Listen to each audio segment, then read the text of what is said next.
There are very obvious performance changes in the temperature range of -30 degrees Celsius to 45 degrees Celsius encountered in daily life. This performance change is mainly divided into changes in available power and changes in charge and discharge performance.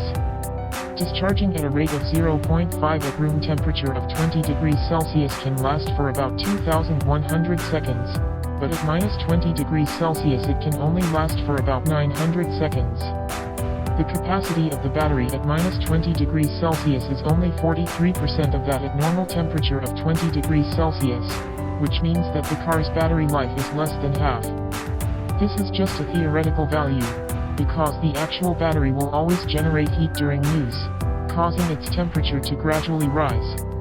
The final battery life discount is not so exaggerated, but a 40% or 30% discount is still normal. Coupled with the already stretched battery life of electric vehicles, low temperature has become an unavoidable topic when people discuss the battery life of electric vehicles.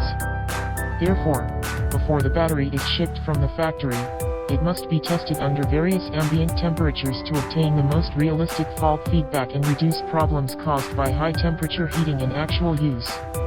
We at EMEA have developed and produced temperature simulation flow monitoring product equipment for the battery industry that must be used in the testing process of the automotive battery industry.